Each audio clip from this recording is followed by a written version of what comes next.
At the door I came out, there was a young lady here wanting to see my house because it was for rent. Kind of threw me off because it's not. The first time Brian Hamilton got that knock on the door at his Gwinnett County home, he was confused. By the second and third times the same thing happened, he was worried. I had a lady parked in my driveway on her phone, said she was talking to me, supposedly, to set up an appointment to come show the house. Hamilton found out his home he's owned since 2017 was listed for rent for $1,500 a month on Zillow, Trulia, and HotPad, with his name as the contact person. They were talking to somebody, and they thought it was me. In a series of Channel 2 Action News stories, we've told you about people getting scammed by imposters pretending to rent homes they don't own and collecting the rent and deposits.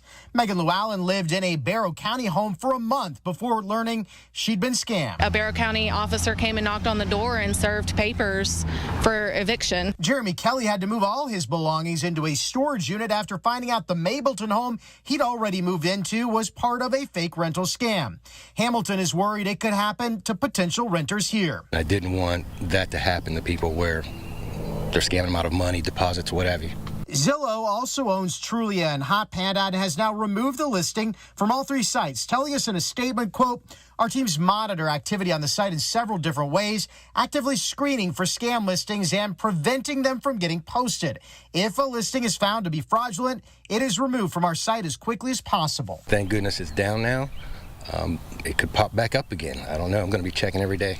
Loving a live investigation into professional tenants. And in this case, being a pro is not a compliment. It means you're good at exploiting the system to avoid paying rent. And while investigator Rebecca Lindstrom says landlords may be out thousands of dollars, in the eyes of the law, it's rarely prosecuted as theft. It is a crime, but it's hard to get police and prosecutors to pay attention. We started looking into this after a viewer reached out and he was saying finding affordable housing is tough, especially if your credit is not so good. But it is this kind of behavior that makes it even harder for someone who needs a landlord willing to give them a chance. Ma'am, have you paid rent? Have you paid rent? You need to go. You're not supposed have to you be here. paid rent? You need to go. It's an easy question. This woman refuses to answer. She moved in June and we started the eviction process in August. Why? Non-payment. Ever. She paid her first reservation fee, which bounced. Then she paid the deposit, which again bounced after she had moved in. Gary Lee owns a property management company, now trying to collect for one of 6 landlords Shatil rented from in Gwinnett County.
Court records show in the past 2 years, none of the landlords got paid in full.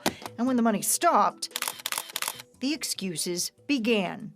This is the unit here. Kenny Luna and 2 other landlords say Shatil claimed she couldn't pay because of problems with identity theft. She gave me a letter from her bank saying, "We have your money, but we can't give it to you because you have fraud."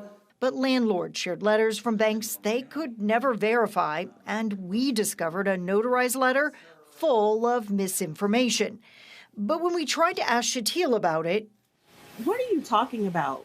Luna says what upsets him the most is that she's doing this with her 2 children. And I'm like, they're bouncing from house to house.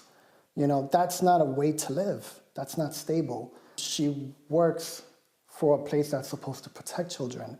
Oh yeah, we confirmed that for 5 months, Shatia worked for DFACS, Georgia's Division of Family and Children's Services.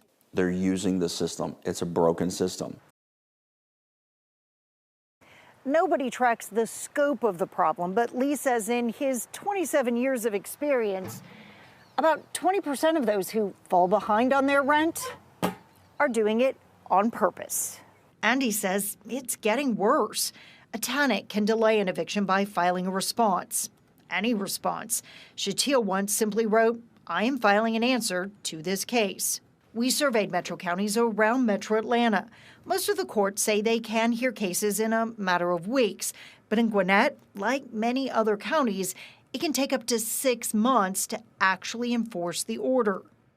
Do these property owners ever end up getting that lost rent? No. Most of the time it's gone. Shatia was convicted of theft in Clayton County, but was sentenced as a first offender. So exactly what she stole is sealed. While failing to pay rent is usually considered a civil matter, property owners wish it were easier to prosecute as a crime when a pattern is clear. But I am trying to figure out why you've bounced from house to house to house without paying rent. On or off camera, Shatia never did answer our questions, but at least her current landlord says she is paying rent. And I am told after we started asking questions, Shatia did pay what she owed to one of her former landlords.